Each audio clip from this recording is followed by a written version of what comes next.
हाँ जी भाई ਹੁਣ ਆਪਾਂ ਨੈਕਸਟ ਟੌਪਿਕ ਸਟਾਰਟ ਕਰਨ ਲੱਗੇ ਆ that is chemical properties of phenol. ਠੀਕ ਹੈ, ਐਲਕੋਹਲ ਦੀਆਂ ਜੋ ਕੈਮੀਕਲ ਪ੍ਰੋਪਰਟੀਜ਼ ਨੇ ਉਹ ਆਪਾਂ ਡਿਸਕਸ ਕਰ ਲਈਆਂ।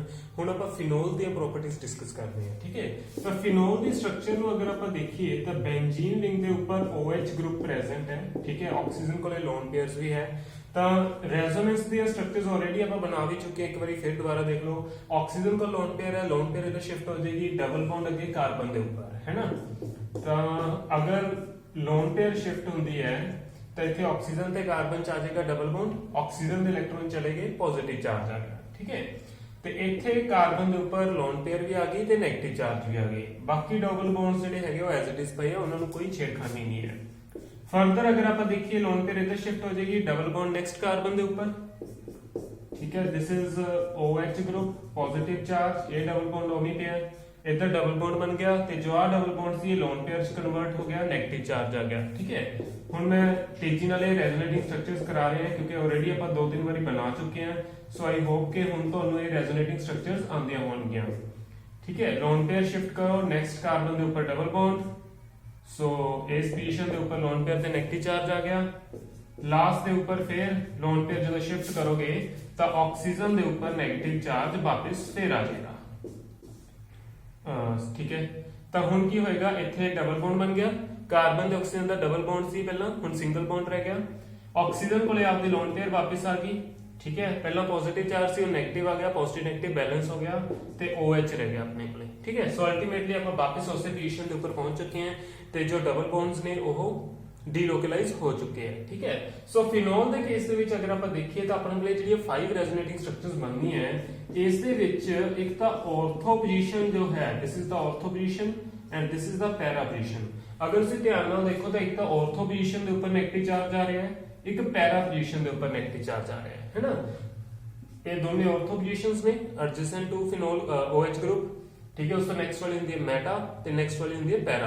ਅਗਰ ਆਪਾਂ ਫਿਨੋਲ ਦੀ ਸਟਰਕਚਰ 'ਚ ਦੇਖੀਏ ਤਾਂ ਆਰਥੋ ਤੇ ਪੈਰਾ ਪੋਜੀਸ਼ਨ ਦੇ ਉੱਪਰ ਨੈਗੇਟਿਵ ਚਾਰਜ ਆ ਰਿਹਾ ਹੈ। ਇਸ ਦਾ ਮਤਲਬ ਅਗਰ ਕੋਈ ਇਲੈਕਟ੍ਰੋਫਾਈਲ ਅਟੈਕ ਕਰੇਗਾ ਫਿਨੋਲ ਦੇ ਉੱਪਰ ਤਾਂ ਉਹ ਜਾਂ ਤਾਂ ਆਰਥੋ ਪੋਜੀਸ਼ਨ ਦੇ ਉੱਪਰ ਅਟੈਕ ਕਰੇਗਾ ਜਾਂ ਫਿਰ ਕਰੇਗਾ ਪੈਰਾ ਪੋਜੀਸ਼ਨ ਦੇ ਉੱਪਰ। ਠੀਕ ਹੈ, ਦੋ ਆਰਥੋ ਹੈ, ਦੋਨੋਂ 'ਚ ਕਿਸੇ ਤੇ ਵੀ ਕਰ ਲੈ ਇੱਕੋ ਹੀ ਗੱਲ ਹੈ। ਠੀਕ ਹੈ, ਇਸ ਨੂੰ ਮੈਂ ਐਲੀਮੀਨੇਟ ਕਰਦਾ ਤਾਂ ਜਾਂ ਤਾਂ ਆਰਥੋ ਪੋਜੀਸ਼ਨ ਦੇ ਉੱਪਰ ਅਟੈਕ ਹੋਏਗਾ ਜਾਂ ਫਿਰ ਪੈਰਾ ਪੋਜੀਸ਼ਨ ਤੇ ਅਟੈਕ ਹੋਏਗਾ। ਠੀਕ ਹੈ, ਤਾਂ ਆਪਣੇ ਕੋਲੇ ਆਰਥੋ ਪੈਰਾ ਪ੍ਰੋਡਕਟ ਆਪਣੇ ਕੋਲੇ ਬਣੇਗਾ। ਬੇਸਿਕਲੀ ਆਪਾਂ ਕਹਿ ਸਕਦੇ ਹਾਂ ਕਿ ਜੋ OH ਗਰੁੱਪ ਹੈ that is uh ortho para directing group. ਠੀਕ ਹੈ, ortho para directing group for the electrophilic substitution reactions. ਤਾਂ ਹੁਣ ਆਪਾਂ ਸਭ ਤੋਂ ਪਹਿਲਾਂ ਜੋ ਰਿਐਕਸ਼ਨ ਕਰਨੀ ਹੈ ਫਿਨੋਲ ਦੀ that is the electrophilic substitution reaction. Electrophilic substitution reaction. हाँ जी, इलेक्ट्रोफिलिक मतलब इलेक्ट्रोफाइल है, कोई भी एटम जिसके ऊपर पॉजिटिव चार्ज है दैट इज इलेक्ट्रोफाइल। ठीक है, उसने आपके अपने फिनोल के ऊपर अटैक करना है। ठीक है, तो सब तो पहला जो रिएक्शन है वो आप करते हैं नाइट्रेशन। देखो फिनोल जो ग्रुप है अगर आप उसकी नाइट्रेशन करांगे, नाइट्रेशन होती है नाइट्रिक एसिड की प्रेजेंस ਦੇ ਵਿੱਚ कंसंट्रेटेड नाइट्रिक एसिड में ले रहे हैं। ठीक है, इस ਦੇ ਵਿੱਚ जो इलेक्ट्रोफाइल निकलता है दैट इज NO2 पॉजिटिव। ठीक है, NO2 पॉजिटिव। तो इलेक्ट्रोफाइल जो भी है, इलेक्ट्रोफाइल का ਤੁਹਾਨੂੰ ਪਤਾ ਹੋਣਾ ਚਾਹੀਦਾ। ਠੀਕ ਹੈ, ਕਿ ਨਾਈਟ੍ਰੇਸ਼ਨ ਚ ਕਿਹੜਾ ਇਲੈਕਟ੍ਰੋਫਾइल ਹੈ, ਸਲਫੋਨੇਸ਼ਨ ਚ ਕਿਹੜਾ ਇਲੈਕਟ੍ਰੋਫਾइल ਹੈ। ਸੋ ਨਾਈਟ੍ਰੇਸ਼ਨ ਦੇ ਵਿੱਚ ਆਪਣੇ ਕੋਲੇ NO2 ਪੋਜ਼ਿਟਿਵ ਹੈ ਇਲੈਕਟ੍ਰੋਫਾइल, NO2 ਪੋਜ਼ਿਟਿਵ ਆ ਕੇ ਅਟੈਕ ਕਰੇਗਾ ਫਿਨੋਲ ਦੇ ਉੱਪਰ। ਠੀਕ ਹੈ, ਤਾਂ ਜਦੋਂ ਫਿਨੋਲ ਦੇ ਉੱਪਰ ਅਟੈਕ ਕਰੇਗਾ ਤਾਂ ਜਾਂ ਤਾਂ ਆਰਥੋ ਪੋਜੀਸ਼ਨ ਦੇ ਉੱਪਰ ਅਟੈਕ ਕਰੇਗਾ, ਠੀਕ ਹੈ, ਜਾਂ ਫਿਰ ਪੈਰਾ ਪੋਜੀਸ਼ਨ ਤੇ ਅਟੈਕ ਕਰੇਗਾ। ਦੋ ਆਰਥੋ ਹੈ ਇੱਥੇ, ਦੋਨਾਂ ਆਰਥੋ ਤੇ ਵੀ ਅਟੈਚ ਹੋ ਸਕਦਾ ਹੈ, ਪੈਰਾ ਤੇ ਵੀ ਅਟੈਚ ਹੋ ਸਕਦਾ ਹੈ। ਠੀਕ ਹੈ, ਇਹੋ ਜਿਹੀਆਂ ਹੀ ਰਿਐਕਸ਼ਨਸ ਕੁਝ ਹੈ ਜਦੋਂ ਆਪਾਂ ਕਲੋਰੋਬੈਂਜ਼ੀਨ ਦੇ ਵਿੱਚ ਕੀਤੀਆਂ ਸੀ। ਕਲੋਰੋਬੈਂਜ਼ੀਨ ਦੇ ਵਿੱਚ ਵੀ ਅਗਰ ਆਪਾਂ ਕੰਸੈਂਟਰੇਟਡ ਨਾਈਟ੍ਰਿਕ ਐਸਿਡ ਤੇ ਸਲਫਿਊਰਿਕ ਐਸਿਡ ਅਗਰ ਆਪਾਂ ਐਡ ਕਰਦੇ ਸੀ ਤਾਂ ਆਪਣੇ ਕੋਲੇ ਅਗੇਨ NO2 ਹੀ ਇਲੈਕਟ੍ਰੋਫਾਈਲ ਜਨਰੇਟ ਹੁੰਦਾ ਸੀ, ਜਾਂ ਤਾਂ ਆਰਥੋ ਤੇ ਲੱਗਦਾ ਸੀ ਜਾਂ ਫਿਰ ਲੱਗਦਾ ਸੀ ਪੈਰਾ ਤੇ, है ना। सो एक अगर आप इथे डिफरेंस देखिए तो डिफरेंस की नजर आ रहा है कि क्लोरोबेंजीन ਦੇ ਕੇਸ ਦੇ ਵਿੱਚ ਤਾਂ ਆਪਣੇ ਕੋਲੇ ਆਰਥੋ ਤੇ ਪੈਰਾ ਦਾ ਅਲੱਗ-ਅਲੱਗ ਪ੍ਰੋਡਕਟ ਬਣਦਾ ਸੀ, ਸੈਪਰੇਟ ਹੋ ਜਾਂਦੇ ਸੀ। ਬਟ ਜੋ ਆਪਣੇ ਕੋਲੇ ਫਿਨੋਲ ਹੈ, ਫਿਨੋਲ ਦੇ ਕੇਸ ਦੇ ਵਿੱਚ ਆਰਥੋ ਪੈਰਾ ਸੇਮ ਮੋਲੀਕਿਊਲ ਦੇ ਉੱਪਰ, ਸੇਮ ਰਿੰਗ ਦੇ ਉੱਪਰ ਅਟੈਚ ਹੋ ਗਏ, ਹੈ ਨਾ। ਸੋ ਇਹ ਕਿਉਂ ਹੋ ਰਿਹਾ ਹੈ, ਜੋ ਫਿਨੋਲ ਹੈ ਉਸ ਦੇ ਵਿੱਚ ਸੇਮ ਰਿੰਗ ਦੇ ਉੱਪਰ ਹਰ ਇੱਕ ਆਰਥੋ ਪੈਰਾ ਪੋਜੀਸ਼ਨ ਆਕਿਊਪਾਈ ਹੋ ਗਈ ਨਾਈਟ੍ਰੋ ਗਰੁੱਪ ਨਾਲ। ਬਟ ਕਲੋਰੋਬੈਂਜ਼ੀਨ ਦੇ ਵਿੱਚ ਇੰਨੀ ਜ਼ਿਆਦਾ ਰਿਐਕਟਿਵਿਟੀ ਦੇਖਣ ਨੂੰ ਨਹੀਂ ਮਿਲੀ। ਕਲੋਰੋਬੈਂਜ਼ੀਨ ਦੇ ਕੇਸ 'ਚ ਜਾਂ ਤਾਂ ਆਰਥੋ ਦੇ ਪ੍ਰੋਡਕਟ ਬਣੇ ਜਾਂ ਫਿਰ ਪੈਰਾ ਤੇ ਬਣੇ, ਹੈ ਨਾ। ਇੱਕ ਪਾਰਟਿਕੂਲਰ ਰੇਸ਼ੋ ਦੇ ਵਿੱਚ ਆਪਣੇ ਕੋਲੇ ਪ੍ਰੋਡਕਟ ਬਣ ਰਿਹਾ। ਤਾਂ ਇਹ ਡਿਫਰੈਂਸ ਕਿਉਂ ਹੋ ਰਿਹਾ? ਫਿਨੋਲ ਦੇ ਕੇਸ ਦੇ ਵਿੱਚ ਇੰਨੀ ਜ਼ਿਆਦਾ ਰਿਐਕਟਿਵਿਟੀ ਕਿਉਂ ਆ ਰਹੀ ਹੈ? ਤਾਂ ਉਸਦਾ ਰੀਜ਼ਨ ਇਹ ਹੈ ਕਿ ਜੋ ਫਿਨੋਲ ਹੈ ਇਹ ਇਸ ਬੈਂਜ਼ੀਨ ਰਿੰਗ ਨੂੰ ਹਾਈਲੀ ਐਕਟੀਵੇਟ ਕਰ ਦਿੰਦਾ ਹੈ। ਠੀਕ ਹੈ, ਫਿਨੋਲ ਦੇ ਵਿੱਚ ਜੋ ਆਕਸੀਜਨ ਹੈ ਇਹ ਬੜੀ ਜਲਦੀ ਜੋ ਹੈ ਬੈਂਜ਼ੀਨ ਰਿੰਗ ਨੂੰ ਆਪਣੇ ਇਲੈਕਟ੍ਰੋਨ ਡੋਨੇਟ ਕਰਦੀ ਹੈ। ਠੀਕ ਹੈ, ਬਹੁਤ ਵਧੀਆ ਰੈਜ਼ੋਨੈਂਸ ਹੈ ਇਸ ਦੇ ਵਿੱਚ। ਤਾਂ ਇਲੈਕਟ੍ਰੋਨ ਰਿਲੀਜ਼ਿੰਗ ਗਰੁੱਪ ਜੋ ਇਲੈਕਟ੍ਰੋਨ ਰਿਲੀਜ਼ਿੰਗ ਨੇਚਰ ਹੈ OH ਗਰੁੱਪ ਦੀ ਬੈਂਜ਼ੀਨ ਦੇ ਲਈ, ਤਾਂ ਉਸ ਇਲੈਕਟ੍ਰੋਨ ਰਿਲੀਜ਼ਿੰਗ ਇਫੈਕਟ ਦੇ ਕਾਰਨ ਜੋ ਇਹ ਬੈਂਜ਼ੀਨ ਰਿੰਗ ਹੈ ਇਟ ਬਿਕਮਸ ਹਾਈਲੀ ਐਕਟੀਵੇਟਡ। ठीक है, हाईली एक्टिवेट हो चुकी है, बहुत ज्यादा रिएक्टिव हो चुकी है।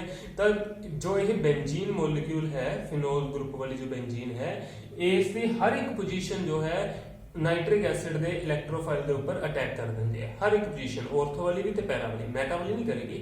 ठीक है, तो इस फिनोल के ऑर्थो पोजीशंस ते पैरा पोजीशंस वो इमीडिएटली NO2 ग्रुप के ऊपर अटैक कर देंगे हैं। तो हर एक ऑर्थो पोजीशन भी NO2 नाल ऑक्यूपाई हो जाती है ते पैरा पोजीशन भी NO2 ग्रुप नाल ऑक्यूपाई हो जाती है। ठीक है, हालांकि क्लोरोबेंजीन दे विच इन्नी ज्यादा एक्टिवेशन नहीं होंदी सी, तो उस केस ऑर्थो अलग बनता सी, किसी का पैरा बन गया, किसी रिंग का ऑर्थो बन गया।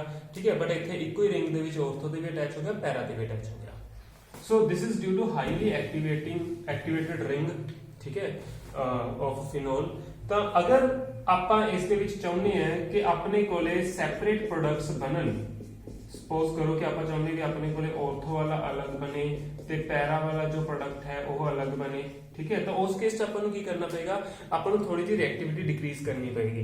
ठीक है, फिनोल भी बहुत ज्यादा रिएक्टिव है, एक्टिवेटेड है, नाइट्रिक एसिड भी बहुत ज्यादा कंसंट्रेटेड है, दोनों ही रिएक्टिव ग्रुप्स इकट्ठे हो गए तो रिएक्शन बड़ी तेजी नाल इको बेंजीन रिंग के ऊपर हो गई, सारे नाइट्रो ग्रुप एक बेंजीन के ऊपर ही अटैच हो गए, है ना। बट अगर आप चाहते कि सैपरेट प्रोडक्ट्स बनन तो पॉसिबल है, बट उसके लिए अपन थोड़ा जा मीडियम जो है वो डाइल्यूट करना पड़ेगा, कंसंट्रेशन जो है उसको घटाना ही पड़ेगा। ठीक है, तो आप कंसंट्रेटेड नाइट्रिक एसिड की जगह पे अगर डाइल्यूट नाइट्रिक एसिड यूज करांगे तो उस केस दे विच अपने कोले ऑर्थो ते पैरा सैपरेटली बन जाएंगे। ठीक है, तो फिनोल दे केस दे विच आपां नूं इस तरह दी कंडीशंस दा ख्याल रखना पड़ेगा। ठीक है, जो क्लोरोबेंजीन सी या कल्ली बेंजीन सी या फिर अगे जो बेंजैल्डिहाइड बेंजोइक एसिड वर्गे आउणगे उन्हां दे विच इन्ना ख्याल नहीं रखण दी जरूरत, but phenol they case they which medium दा ख्याल रखना पड़ेगा। कंडीशंस ध्यान नाल देखनियां पैणगीਆਂ क्योंकि कंडीशंस के अकॉर्डिंग तुहाडा जो प्रोडक्ट है वो चेंज हो जाएगा। ठीक है, so this is 1 2 3 4 5 and 6, this is known as 2,4,6 trinitrophenol। ठीक है, this is also known as picric acid। सो कई बार 1 मार्क्स में यही क्वेश्चन आ जाता, write the method for preparation of picric acid. So this is the molecule. ठीक है, phenol ਨੂੰ ਰਿਐਕਟ ਕਰਾਣਾ ਕੰਸੰਟਰੇਟਡ ਨਾਈਟ੍ਰਿਕ ਐਸਿਡ ਨਾਲ, it leads to the formation of picric acid. Yellow colour ਦਾ ਇਹ ਪ੍ਰੋਡਕਟ ਹੈ। ਠੀਕ ਹੈ, ਸੋ ਇਹ ਆਪਣੇ ਕੋਲੇ ਪ੍ਰੋਡਕਟ ਬਣਦਾ ਹੈ। ਸੋ ਕੰਸੰਟਰੇਟਡ ਹੈ ਤਾਂ ਸੇਮ ਰਿੰਗ ਦੇ ਉੱਪਰ ਅਟੈਚ ਹੋ ਜਾਣਗੇ, ਡਾਈਲੂਟ ਮੀਡੀਅਮ ਹੈ ਤਾਂ ਡਿਫਰੈਂਟ ਪ੍ਰੋਡਕਟਸ ਆਪਣੇ ਕੋਲੇ ਬਣਨਗੇ, ਸੈਪਰੇਟ ਰਿੰਗ ਦੇ ਉੱਪਰ ਆਪਣੇ ਕੋਲੇ NO2 ਗਰੁੱਪ ਅਟੈਚ ਹੋਏਗਾ।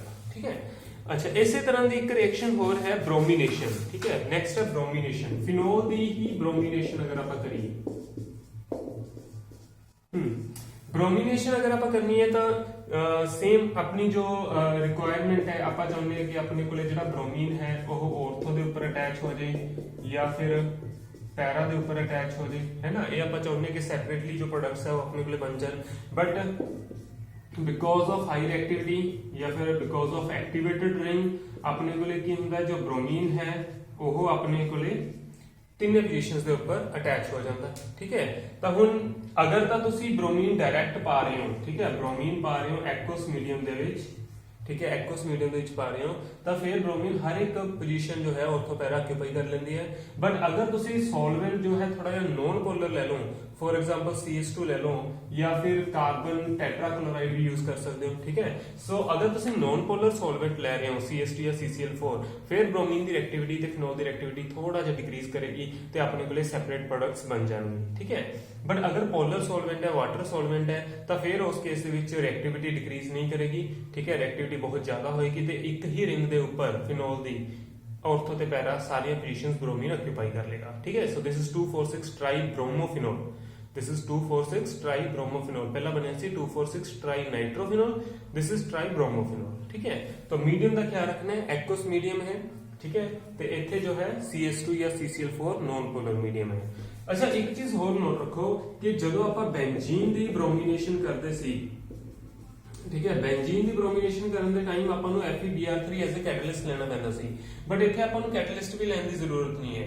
ਇੱਥੇ ਫਿਨੋਲ ਇੰਨਾ ਜ਼ਿਆਦਾ ਰਿਐਕਟਿਵ ਹੈ, ਵਿਦਆਊਟ ਕੈਟਲਿਸਟ ਹੀ ਰਿਐਕਟ ਕਰ ਸਕਦਾ ਹੈ। ਠੀਕ ਹੈ, ਵਾਟਰ ਦੇ ਪ੍ਰੈਜ਼ੈਂਸ ਦੇ ਵਿੱਚ ਰਿਐਕਟ ਕਰ ਸਕਦਾ ਹੈ, ਕੋਈ ਕੈਟਲਿਸਟ ਦੀ ਜ਼ਰੂਰਤ ਹੀ ਨਹੀਂ ਹੈ। ਬੈਂਜ਼ੀਨ ਕੱਲੀ ਜੋ ਹੈ ਉਹ ਇੰਨੀ ਜ਼ਿਆਦਾ ਐਕਟੀਵੇਟਡ ਨਹੀਂ ਹੁੰਦੀ। ਠੀਕ ਹੈ, ਬੈਂਜ਼ੀਨ ਨੂੰ ਅਗਰ ਤੁਸੀਂ ਬ੍ਰੋਮੀਨ ਨਾਲ ਰਿਐਕਟ ਕਰਾਣਾ ਤਾਂ ਤੁਹਾਨੂੰ ਕੈਟਲਿਸਟ ਪਾਣਾ ਪਏਗਾ। ਠੀਕ ਹੈ, ਬਟ ਅਗਰ ਫਿਨੋਲ ਹੈ ਤਾਂ ਫਿਰ ਵਿਦਆਊਟ ਕੈਟਲਿਸਟ ਇਹ ਬੈਂਜ਼ੀਨ ਜੋ ਹੈ अपनी रिएक्शन शो करेगी। ठीक है, सो ये दो रिएक्शंस है, काफी इंपॉर्टेंट है अपने को लिए। फिनोल दी ब्रोमिनेशन है तो एक फिनोल दी नाइट्रेशन है। ठीक है, ये दोनों रिएक्शंस अच्छी तरह कर लेनी है।